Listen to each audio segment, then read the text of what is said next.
مارکہ زین العابدین علیہ السلام۔ جواد مجلسی بیان کرتے ہیں کہ نومبر 1982 کا زمانہ تھا۔ عموماً جہاں بھی ابراہیم جاتا تو اس کا بہت ہی گرم جوشی اور تپاک سے استقبال کیا جاتا۔ بہت سے افسران نے ابراہیم کی دلیری اور شجاعت کی داستانیں سن رکھی تھیں۔ ایک بار وہ ہماری بٹالین میں بھی آیا اور ہم اکٹھے باتیں کرتے رہے۔ گپ شپ کافی طولانی ہو گئی۔ جوان چلنے کے لیے تیار ہو گئے۔ جب ہم واپس لوٹے تو ہمارے افسر نے پوچھا کہاں تھے؟ میں نے کہا میرا ایک دوست آ گیا تھا، اس سے مجھ سے کام تھا، اب وہ اپنی گاڑی سے جا رہا ہے۔ افسر نے پوچھا اس کا نام کیا ہے؟ میں نے جواب دیا ابراہیم ہادی۔ اچانک انہوں نے حیران ہو کر پوچھا اچھا تو یہ آغا ابراہیم تھے جو اتنے مشہور ہیں، یہی ہیں؟ میں نے کہا ہاں، مگر کیا ہوا؟ انہوں نے حرکت کرتی ہوئی گاڑی کی طرف دیکھتے ہوئے کہا یہ تو پرانے مجاہد ہیں، پھر تمہارے دوست کیسے بنے؟ میں نے مغرورانہ انداز میں کہا تو کیا ہوا، یہ ہمارے علاقے سے ہیں۔ اس کے بعد انہوں نے کہا ایک بار انہیں یہاں لے آؤ تاکہ ہمارے جوانوں سے کچھ خطاب کر سکیں۔ میں نے بھی ذرا پھول کر کہا وہ بہت مصروف رہتے ہیں لیکن پھر بھی میں دیکھتا ہوں۔ اگلے دن میں ابراہیم سے ملنے ملٹری انٹیلیجنس آفس میں چلا گیا۔ سلام و احوال پرسی اور تھوڑی گپ شپ کے بعد کہنے لگا تھوڑی دیر ٹھہر جاؤ، میں تمہیں پہنچا بھی دوں گا اور تمہارے کمانڈر کے ساتھ بات بھی کر لوں گا۔ اس کے بعد ہم ایک ٹویوٹا پر بیٹھ کر بٹالین کے کیمپ کی طرف چل پڑے۔ راستے میں ایک چھوٹی سی نہر پڑتی تھی، عموماً جب بھی ہم وہاں سے گزرتے تو پھنس جاتے تھے۔ میں نے ابراہیم سے کہا اوپر سے گھوم کر آ جاتے ہیں، یہاں پھنس جائیں گے۔ کہنے لگا میرے پاس وقت نہیں ہے، یہیں سے نکل کر چلتے ہیں۔ میں نے کہا آگے آنے کی اصلاً ضرورت بھی نہیں ہے، یہاں تک جو تم مجھے لے آئے ہو اس کا بھی بہت شکریہ، باقی راستہ میں خود ہی طے کر لیتا ہوں۔ کہنے لگا بیٹھے رہو، میں تمہارے کمانڈر سے ملنا چاہتا ہوں۔ اس کے بعد اس نے گاڑی چلا دی۔ میں نے سوچا کہ اس پانی کو کیسے عبور کرے گا اور دل ہی دل میں ہنس کر کہا کہ اگر یہ پھنس گیا تو مزہ آ جائے گا۔ لیکن ابراہیم نے بلند آواز میں ایک دفعہ اللہ اکبر اور ایک دفعہ بسم اللہ کہا اور پہلے ہی گیئر میں گاڑی وہاں سے نکال کر پار لے گیا۔ ہم دوسرے کنارے پر پہنچے تو کہنے لگا ہم ابھی تک اللہ اکبر کی طاقت کو نہیں جانتے، اگر ہمیں معلوم ہو جائے تو ہماری بہت سی مشکلات حل ہو جائیں۔ بٹالین نئے حملے کے لیے اپنی ضروری تیاریاں مکمل کر چکی تھی۔ کچھ دنوں بعد سورما کی جانب جانے کا وقت آ گیا۔ میں جا کر صحراہے کے سرے پر کھڑا ہو گیا۔ ابراہیم نے کہا تھا کہ وہ غروب آفتاب سے پہلے آئے گا، میں بھی اس کا انتظار کر رہا تھا۔ ہماری بٹالین نے چلنا شروع کر دیا۔ میری نظریں مسلسل کچے راستے پر جمی تھیں، یہاں تک کہ ابراہیم کا خوبصورت چہرہ دور سے نظر آنے لگا۔ وہ ہمیشہ کردی شلوار میں بغیر اسلحے کے آیا کرتا تھا، لیکن اس دفعہ معمول سے ہٹ کر وہ ٹائیگر ڈیزائن والے لباس میں ملبوس، ماتھے پر پیٹی بندھی اور کلاشنکوف ہاتھ میں لیے ہوئے آیا تھا۔ میں نے اس سے بڑھ کر کہا ابراہیم آغا تم نے اسلحہ اٹھا لیا؟ ہنس کے کہنے لگا کمانڈر کی اطاعت واجب ہے، مجھے بھی کمانڈر نے اسی طرح آنے کا حکم دیا ہے۔ اس کے بعد میں نے کہا آغا ابراہیم اگر تم اجازت دو تو میں تمہارے ساتھ آ جاؤں؟ اس نے کہا نہیں، تم اپنے جوانوں کے ساتھ چلو، میں بھی تمہارے پیچھے ہی ہوں، ایک دوسرے سے ملتے رہیں گے۔ ہم کچھ کلومیٹر تک چلے اور راستے کی تاریکی میں دشمن کے ٹھکانوں تک پہنچ گئے۔ میں چونکہ RPG چلاتا تھا، اسی وجہ سے باقی سب سے آگے بٹالین کے کمانڈر کے ساتھ ساتھ چل رہا تھا۔ میری حالت بری تھی، اصلاً ایک پل کے لیے بھی سکون نہیں آ رہا تھا۔ اس علاقے میں کافی عجیب و غریب طرح کا سناٹا چھایا ہوا تھا۔ ہم لوگ کم نشیبی جگہ پر واقع ایک تنگ سے نالے سے گزر کر ٹیلے کی چوٹیوں کی طرف بڑھنے لگے۔ ٹیلے پر سے عراقی مورچے صاف دکھائی دے رہے تھے۔ میری ذمہ داری تھی کہ یہاں پہنچتے ہی ان پر فائر کھول دوں۔ میں نے ایک لمحے کے لیے ادھر ادھر دیکھا۔ ٹیلے کے درمیان میں دونوں طرف بنے دشمن کے مورچے ٹیلے کی چوٹیوں تک چلے گئے تھے۔ عراقی اچھی طرح جان چکے تھے کہ ہم اس نالے کو عبور کریں گے۔ میں نے اپنا تھوک نگلا اور دبے پاؤں ایسے چلنے لگا کہ کوئی آواز نہ نکلے۔ باقی بھی میری طرح چل رہے تھے، ہمارے سانسیں سینوں میں اٹک کر رہ گئی تھیں۔ ابھی ہم ٹیلے کی چوٹی تک نہ پہنچے تھے کہ اچانک روشنی کا ایک گولا داغا گیا، ہمارے سروں کے اوپر روشنی چھا گئی۔ اس کے بعد تینوں طرف سے ہم پر آگ اور گولیوں کی بارش ہو گئی۔ ہم سب زمین سے لگ کر لیٹ گئے۔ ہم مکمل طور پر دشمن کی گولیوں کی زد میں آ چکے تھے۔ جیسے ہی کوئی دستی بم یا گولی ہماری طرف آتی تو زخمی جوانوں کی چیخیں بلند ہونے لگتیں۔ ہم اس اندھیرے میں کچھ بھی نہیں کر سکتے تھے۔ میرا دل چاہ رہا تھا کہ زمین پھٹ جائے اور میں اس میں دھس جاؤں۔ میں موت کو اپنی آنکھوں سے دیکھ رہا تھا۔ اس لمحے ایک شخص سینے کے بل رینگتا ہوا میرے پاس آیا اور میری ٹانگ پکڑ لی۔ میں نے زمین سے اپنا سر تھوڑا سا بلند کر کے پیچھے کی طرف دیکھا تو یقین نہیں آ رہا تھا۔ جو چہرہ میرے سامنے تھا وہ ابراہیم کا نورانی چہرہ تھا۔ اس نے اچانک کہا، یہ تم ہو؟ اس کے بعد RPG میرے ہاتھ سے لے کر آگے کی طرف بڑھ گیا اور اللہ اکبر کی صدا بلند کرتے ہی فائر کھول دیا۔ سامنے کے مورچے جو زیادہ گولیاں برسا رہے تھے منہدم ہو گئے۔ ابراہیم نے اپنی جگہ سے کھڑے ہو کر کہا، امیر المؤمنین کے شیعوں کھڑے ہو جاؤ، مولا کا ہاتھ ہماری پشت پر ہے۔ ابراہیم کے اس اقدام نے سب جوانوں میں ایک تازہ روح پھونک دی۔ میں اللہ اکبر کے نعرے لگانے لگا۔ باقی لوگ بھی اپنی جگہوں سے کھڑے ہو گئے۔ سب لوگ گولیاں برسا رہے تھے۔ تقریباً سارے عراقی بھاگ گئے تھے۔ چند لمحوں بعد دیکھا تو ابراہیم ٹیلے کی چوٹی پر تھا۔ عراقیوں کے اہم ٹیلے پر قبضے کی مہم بہت تیزی سے انجام پا چکی تھی۔ دشمن کے کچھ فوجی اسیر ہو گئے۔ ہمارے باقی جوان آگے بڑھنے لگے۔ میں بھی اپنے کمانڈر کے ساتھ آگے جانے لگا۔ کمانڈر نے راستے میں مجھ سے کہا، سب لوگ ایسے ہی بلا وجہ خواہش نہیں کرتے کہ حملوں میں ابراہیم کے ساتھ رہیں۔ عجیب شجاعت ہے اس میں۔ آدھی رات کو میں ابراہیم سے ملا تو وہ کہنے لگا، تم نے مولا کی اعانت کا مشاہدہ کیا۔ دشمن کو بھگانے کے لیے فقط ایک اللہ اکبر کی ضرورت تھی۔ ہمارے علاقے میں حملے کا وقت ختم ہو چکا تھا۔ سب بٹالینز کے جوان واپس آ گئے تھے، لیکن بعض بٹالینز اپنے کچھ شہیدوں اور زخمی جوانوں کو وہیں چھوڑ آئی تھیں۔ ابراہیم جب ایک بٹالین کے کمانڈر کے ساتھ باتیں کر رہا تھا تو چلا رہا تھا۔ وہ کافی غصے میں تھا۔ میں نے اس وقت تک اسے غصے میں نہیں دیکھا تھا۔ وہ کہہ رہا تھا، آپ واپس جانا چاہتے تھے، نفری اور باقی امکانات بھی آپ کے پاس موجود تھے، تو پھر اپنی بٹالینز کے زخمیوں کو وہیں پر کیوں چھوڑ آئے؟ آپ کو ان کی ذرہ پرواہ نہیں ہے؟ کیوں؟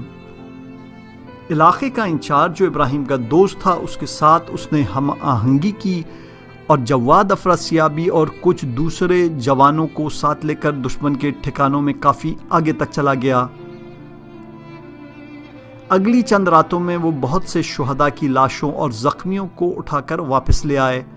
علاقے کی حساسیت کی وجہ سے دشمن میدان جنگ سے اپنے فوجیوں کی لاشیں اور ساز و سامان نہیں سمیٹ سکا۔ ابراہیم اور جواد کو 12 دسمبر 1982 کی رات تک تقریباً 18 زخمیوں اور 9 شہیدوں کو دشمن کے علاقے سے نکال کر واپس لانے کا موقع مل گیا تھا، یہاں تک کہ وہ ایک شہید کے جسد کو دشمن کے مورچوں سے صرف 10 میٹر کے فاصلے سے انتہائی مہارت اور ٹیکنیک سے اٹھا کر لے آئے تھے۔ اس لمحے کے بعد ابراہیم کی طبیعت تھوڑی خراب ہو گئی اور ہم اکٹھے تہران واپس آ گئے اور چند ہفتے تک میں تہران ہی میں رہا اور یہاں مذہبی اور ثقافتی سرگرمیوں میں مصروف رہا۔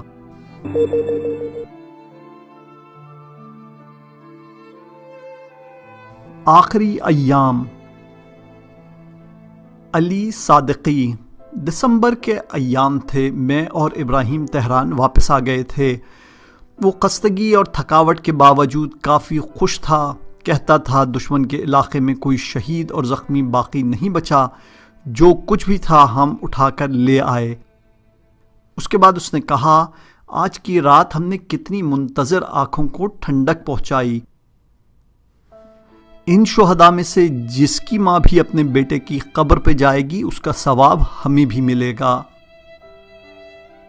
میں نے فوراً اس موقع سے فائدہ اٹھاتے ہوئے کہا، آقا ابراہیم، اگر ایسا ہے تو تم اپنے لیے کیوں دعا کرتے ہو کہ تم گمنام رہو؟ اسے اس سوال کی توقع نہیں تھی، لیکن کچھ دیر خاموش رہنے کے بعد بولا، میں نے اپنی ماں کو تیار کر رکھا ہے۔ میں نے انہیں کہہ دیا ہے کہ وہ میرا انتظار نہ کریں، حتیٰ کہ انہیں یہ بھی کہہ دیا ہے کہ وہ میرے لیے گمنام شہادت کی دعا کریں۔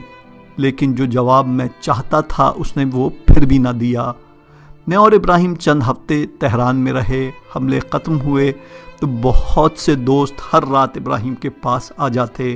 ابراہیم جہاں ہوتا انجمن کے جوان اور مجاہد بھائی اس کے پاس ہوتے۔ جنوری کے ایام تھے۔ ابراہیم کا مزاج اب پہلے کی نسبت کافی مختلف ہو چکا تھا۔ اب عامیانہ گفتگو اور مذاق وہ کم ہی کرتا تھا۔ اکثر دوست اسے شیخ ابراہیم کہہ کر پکارنے لگے تھے۔ ابراہیم نے اپنی داڑھی چھوٹی کر لی تھی مگر اس کے چہرے کی نورانیت میں کوئی فرق نہ آیا تھا۔ شہادت کی آرزو جو سب دوستوں کے دلوں میں تھی، ابراہیم کے لیے ایک الگ ہی معانی رکھتی تھی۔ ہم رات کی تاریکی میں اکٹھے ہی چہل قدمی کیا کرتے تھے۔ میں نے ایک دن پوچھا، تم شہادت کی آرزو رکھتے ہو نا؟ وہ ہنس دیا، پھر کچھ دیر خاموش رہنے کے بعد گویا ہوا، شہادت تو میری آرزوؤں کا ایک چھوٹا سا حصہ ہے۔ میں چاہتا ہوں کہ امام حسین علیہ السلام کے بے کفن ساتھیوں کی طرح ٹکڑے ٹکڑے ہو جاؤں۔ مجھے بالکل اچھا نہیں لگتا کہ میرا جنازہ واپس آئے۔ میرا دل چاہتا ہے کہ میں گمنام ہی رہوں۔ اس کی ان باتوں کی وجہ میں پہلے بھی سن چکا تھا۔ وہ کہتا تھا کیونکہ سادات کی ماں جناب زہرا سلام اللہ علیہا کی قبر نہیں ہے، لہٰذا میں نہیں چاہتا کہ میری خبر بنے۔ اس کے بعد ہم پہلوانی کلب میں چلے گئے۔ اس نے تمام دوستوں کو اگلے روز دن کے کھانے کی دعوت دی۔ اگلے دن ظہر کے وقت ہم اس کے گھر گئے۔ کھانے سے پہلے نماز باجماعت پڑھی گئی۔ ابراہیم کو ہم نے نماز پڑھنے کے لیے آگے کیا۔ نماز میں اس کی عجیب حالت تھی، ایسا لگتا تھا کہ وہ اس دنیا میں ہے ہی نہیں، اس کا پورا وجود ملکوت کی سیر کر رہا تھا۔ نماز کے بعد اس نے اپنی میٹھی آواز میں دعائے فرج پڑھی۔ ایک دوست نے میری طرف پلٹ کر کہا، ابراہیم کافی عجیب ہو گیا ہے، میں نے آج تک اس کی یہ حالت نہیں دیکھی کہ نماز میں ایسے آنسو بہا رہا ہو۔ انجمن کے پروگراموں میں وہ ہمیشہ حضرت زہرا صلوات اللہ علیہا سے توسل کیا کرتا تھا۔ وہ دعا کے دوران کہتا تھا، سب گمنام شہداء کی یاد میں مادر سادات کی طرح جن کی قبر کا نشان نہیں ہے۔ وہ انجمن میں ہمیشہ محاذ اور مجاہدین کو یاد کیا کرتا تھا۔ فروری کے ایام تھے۔ رات کے 9 بجے گلی میں کسی نے آواز دی، جناب علی آپ گھر پر ہیں؟ میں کھڑکی کے پاس آیا۔ گلی میں ابراہیم اور علی نصر موٹر سائیکل لیے کھڑے تھے۔ میں خوش ہو گیا اور دروازے پر آیا۔ ابراہیم اور اس کے بعد علی سے گلے ملا، انہیں بوسہ دیا اور گھر کے اندر لے آیا۔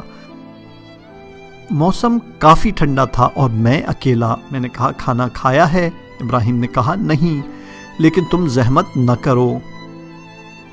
میں نے کہا تکلف نہ کرو، میں ابھی انڈا بنا دیتا ہوں۔ اس کے بعد میں نے رات کے کھانے کا تھوڑا سا انتظام کیا۔ میں نے کہا آج بیگم اور بچے گھر پر نہیں ہیں، اگر تمہیں کوئی کام نہیں ہے تو یہیں رک جاؤ، کرسی بھی آمادہ ہے۔ یہاں حاشیے کے طور پر بیان کرتے ہیں کہ ایران اور افغانستان میں استعمال ہونے والی 1 میٹر لمبی چوڑی مربع یا مستطیل شکل کی میز، جس کے اوپر 4 میٹر یا 7 میٹر کا لحاف سلا ہوتا ہے، میز کو لحاف کے درمیان میں رکھ کر لحاف کو میز کے ساتھ سی دیا جاتا ہے اور لحاف کے چاروں کونے چاروں طرف پھیلا دیے جاتے ہیں۔ سردیوں میں گھر کے افراد چاروں طرف سے اس لحاف کے اندر ٹانگیں ڈال کر بیٹھ جاتے ہیں اور درمیان میں رکھی میز پر کھانے پینے کی چیزیں رکھ کر کھاتے ہیں اور باتیں کرتے جاتے ہیں۔ اسے کرسی بھی کہا جاتا ہے۔ ابراہیم مان گیا۔ میں نے کہا ابراہیم اس سردی میں بھی کردی شلوار پہن کر چلتے ہو، تمہیں سردی نہیں لگتی؟ وہ ہنس دیا، نہیں، میں نے تو 4 شلواریں پہن رکھی ہیں۔ اس کے بعد اس نے اوپر والی 3 شلواریں اتاریں اور کرسی میں گھس گیا۔ میں بھی علی سے باتیں کرنے لگا۔ نہیں معلوم ابراہیم سو گیا تھا یا نہیں معلوم کیا ہوا، لیکن اچانک ہی اچھل کر بیٹھ گیا اور میرے چہرے کی طرف دیکھ کر بلا فاصلہ کہا، علی میری جان سچ بتاؤ، میرے چہرے پر تمہیں شہادت نظر آتی ہے؟ مجھے اس سوال کی بالکل توقع نہیں تھی۔ میں کچھ دیر تک ابراہیم کی صورت دیکھتا رہا، پھر آرام سے کہا، بعض دوستوں کی شہادت کے وقت ایک عجیب سی حالت ہو جاتی ہے، لیکن ابراہیم جان تمہاری تو ہر وقت یہی حالت رہتی ہے۔ کمرے میں خاموشی چھا گئی۔ ابراہیم اٹھا اور علی سے کہنے لگا اٹھو ہمیں جلدی چلنا ہے۔ میں نے حیران ہو کر کہا آغا ابراہیم کہاں؟ اس نے جواب دیا ہمیں جلدی جلدی مسجد جانا ہے۔ اس کے بعد اس نے اپنا لباس درست کیا اور علی کے ساتھ چلا گیا۔ آخری وعدہ گاہ۔ علی نصر اللہ بیان کرتے ہیں کہ آدھی رات کے وقت ہم مسجد میں آئے۔ ابراہیم نے سب دوستوں سے الوداع کیا اور اس کے بعد گھر چلا گیا۔ ماں اور گھر والوں سے بھی رخصت لی اور ماں سے درخواست کی کہ اس کی شہادت کی دعا کریں۔ اگلے دن الصبح ہم محاذ جنگ پر چلے گئے۔ ابراہیم کم ہی باتیں کیا کرتا تھا، زیادہ تر ذکر یا تلاوت میں مصروف رہتا۔ ہم فکا کے شمال میں واقع ڈویژن کے کیمپ پہنچ گئے۔ بٹالینز حملے کی مشقیں کر رہی تھیں۔ دوستوں کو جیسے ہی معلوم ہوا کہ علی واپس آ گیا ہے تو وہ بہت خوش ہوئے۔ سب اس سے ملنے کے لیے آنے لگے۔ خیمہ ایک لمحے کے لیے بھی خالی نہ ہوتا تھا۔ حاج حسین بھی آ گئے اور ابراہیم کو دیکھ کر بہت خوش ہوئے۔ سلام اور احوال پرسی کے بعد ابراہیم نے پوچھا حاج حسین سب جوان مشقیں کر رہے ہیں، کیا کوئی نیا حملہ ہونے والا ہے؟ انہوں نے جواب دیا کل ہمیں حملہ کرنا ہے، اگر تم بھی ہمارے ساتھ چلتے ہو تو ہمیں بہت خوشی ہوگی۔ انہوں نے اپنی بات کو جاری رکھتے ہوئے کہا اس نئے حملے میں انٹیلیجنس کے جوانوں کو بٹالینز میں تقسیم کرنا پڑے گا۔ ہر بٹالین کے پاس جاسوسی اور حملے کے لیے ایک دو انچارج ہونا ضروری ہیں۔ اس کے بعد انہوں نے ایک فہرست ابراہیم کے سامنے رکھتے ہوئے کہا ان جوانوں کے بارے میں تمہاری کیا رائے ہے؟ ابراہیم نے فہرست دیکھی اور ایک شخص کے بارے میں اپنی رائے دی۔ اس کے بعد پوچھا بہت اچھے، اب آپ یہ بتائیں کہ نفری کی ترتیب و تنظیم کی کیا صورتحال ہے؟ انہوں نے جواب دیا سب جوانوں کو مختلف پلٹنوں میں تقسیم کر دیا گیا ہے۔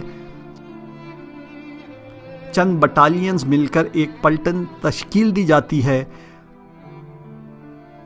اسی روز سحپہر کے وقت ابراہیم نے مہندی لگائی، سر کے بال تراشے اور قد بنایا۔ اس کا خوبصورت چہرہ اور زیادہ ملکوتی ہو گیا تھا۔ غروب کے بعد ہم اس محاذ کے مختلف ویو پوائنٹس پر گئے۔ ابراہیم مخصوص دوربین سے حملے والے علاقے کا مشاہدہ کرنے اور کاغذ پر کچھ اہم نکات لکھنے لگا۔ کچھ اور دوست بھی اس ویو پوائنٹ پر آ گئے۔ وہ مسلسل کہے جا رہے تھے آغا جلدی کرو ہمیں بھی دیکھنا ہے۔ ابراہیم نے ناراض لہجے میں کہا کیا یہ سینما ہے؟ ہمیں کل کے لیے کوئی راہ حل تلاش کرنا ہے، اپنے جانے کا راستہ مشخص کرنا ہے۔ اس کے بعد وہ ناراضگی میں وہاں سے چلا گیا۔ کہہ رہا تھا میرا دل بہت پریشان ہے۔ میں نے کہا کچھ بھی نہیں ہے، پریشان مت ہو۔ ہم ایک پلٹن کے کمانڈر کے پاس چلے گئے۔ ابراہیم نے کہا جناب اس علاقے کی اپنی ایک مخصوص حالت ہے، یہاں کی زمین نرم اور ریتیلی ہے، اس میدان میں جوانوں کا چلنا بہت ہی مشکل ہے۔ عراقی نے یہ ساری رکاوٹیں ہمارے لیے تیار کی ہیں، کیا آپ کا خیال میں یہ حملہ کامیاب ہو جائے گا؟ کمانڈر نے جواب دیا ابراہیم جان ہیڈ کوارٹر کا یہی حکم ہے اور امام خمینی کے بقول ہم اپنے فرض کی ادائیگی پر مامور ہیں، نتیجہ خدا کے ہاتھ میں ہے۔ اگلے روز سحپہر کے وقت سب بٹالینز کے جوان آمادہ ہو گئے، سب فکا کی طرف چلنے کو تیار تھے۔ میں نے دور سے ابراہیم کو دیکھا، وہ چہرہ دیکھتے ہی میرا دل لرز گیا۔ اس کا دلکش چہرہ ملکوتی ہو چکا تھا، ہمیشہ سے زیادہ صورت سفید تھی۔ اس نے عربی رومال اڑھا اور خوبصورت کوٹ پہن رکھا تھا۔ وہ ہمارے پاس آیا اور سب جوانوں سے ہاتھ ملایا۔ میں اسے کھینچ کر ایک طرف لے گیا اور کہا ابراہیم بھائی آج تو بہت نورانی ہو گئے ہو۔ اس نے ایک لمبی سانس لے کر حسرت سے کہا جس روز ڈاکٹر بہشتی شہید ہوئے اس دن میں بہت پریشان تھا، لیکن میں نے سوچا کتنے خوش قسمت ہیں وہ جو شہید ہو گئے۔ اگر وہ طبعی موت مرتے تو ان کے لیے کتنے عیب کی بات تھی۔ اصغر وصالی، علی قربان، قاسم تشکری اور ہمارے بہت سے دوست چلے گئے۔ حال تو یہ ہے کہ تہران سے زیادہ بہشت زہرا میں ہمارے دوست ہیں۔ پھر تھوڑی دیر خاموش رہنے کے بعد دوبارہ گویا ہوا خرم شہر بھی آزاد ہو گیا اور میں ڈرتا ہوں کہ جنگ ختم ہو گئی تو شہادت سے محروم رہ جاؤں گا، اگرچہ ہمارا توکل خدا پر ہے۔ اس کے بعد اس نے ایک لمبی سانس لی اور کہا، میں شہادت کو بہت زیادہ پسند کرتا ہوں، لیکن چاہتا ہوں کہ سب سے خوبصورت شہادت میرے نصیب میں ہو۔ میں نے حیران ہو کر اسے دیکھا۔ میں اس کی گفتگو کے جاری رہنے کا منتظر تھا کہ آنسوؤں کے قطرے اس کی آنکھوں سے بہنے لگے۔ اس نے اپنی بات جاری رکھی، اگر تم ایسی جگہ پر رہ جاتے ہو کہ جہاں کوئی اور تم تک نہ پہنچ سکے، نہ ہی تمہیں کوئی جانتا ہو، تم خود ہو اور آقا و مولا ہوں، پھر مولا تمہارا سر کے اپنے زانوں پر رکھ لے، تو یہ سب سے زیادہ خوبصورت شہادت ہے۔ میں نے کہا، ابراہیم بھائی خدا کا واسطہ ایسی باتیں تو نہ کرو۔ اس کے بعد میں نے بات کا موضوع بدلتے ہوئے کہا، آؤ کمانڈر کے گروہ کے ساتھ آگے بڑھتے ہیں، یہ بہتر رہے گا، جہاں بھی ضرورت پڑی تو مدد کر دینا۔ اس نے کہا، نہیں، میں بسیجیوں کے ساتھ رہنا چاہتا ہوں۔ اس کے بعد ہم دونوں وہاں سے چل پڑے اور ہراول دستوں کی طرف آ گئے۔ وہ لوگ اپنی آخری تربیت میں مصروف تھے۔ میں نے کہا، ابراہیم تمہارے لیے کون سا ہتھیار اٹھاؤں؟ اس نے کہا، فقط 2 دستی بم، اگر بندوق وغیرہ کی ضرورت پڑی تو عراقیوں سے چھین لوں گا۔ حاج حسین کرم اللہ دور سے ابراہیم پر نظر جمائے ہوئے تھے۔ ہم ان کی طرف چلے گئے، مسلسل ابراہیم کی طرف دیکھے جا رہے تھے۔ بے اختیار انہوں نے ابراہیم کو گلے سے لگا لیا، چند لمحوں تک اسی حالت میں رہے، گویا وہ جانتے تھے کہ یہ ان کی آخری ملاقات ہے۔ اس کے بعد ابراہیم نے اپنی کلائی کی گھڑی کھولی اور کہا، حسین یہ آپ کے لیے یادگار ہے۔ حاج حسین کی آنکھیں آنسوؤں سے بھر گئیں۔ انہوں نے کہا، نہیں ابراہیم جان، یہ تمہارے ہی پاس رہے گی، تمہیں اس کی ضرورت پڑے گی۔ ابراہیم نے خاص اطمینان سے کہا، نہیں، مجھے اس کی کوئی ضرورت نہیں۔ حاج حسین کافی متاثر ہو چکے تھے۔ انہوں نے اس بات کا رخ بدلتے ہوئے کہا، ابراہیم جان، حملے کے لیے ہمیں 2 راستے اختیار کرنے ہوں گے۔ سب جوان پہلے راستے سے جائیں گے، جبکہ میں، کچھ افسران اور جاسوس جوان دوسرے راستے سے نکلیں گے۔ تم بھی ہمارے ساتھ آ جاؤ۔ ابراہیم نے کہا، میں بسیجی جوانوں کے ساتھ پہلے راستے سے جاؤں گا، کوئی مشکل تو نہیں ہوگی نا آپ کو؟ حاج حسین نے کہا، نہیں، جیسے تمہیں آسانی ہو۔ ابراہیم آخری مادی تعلقات سے الگ ہو گیا۔ اس کے بعد وہ ہراول بٹالینز کے جوانوں کے پاس جا کر بیٹھ گیا۔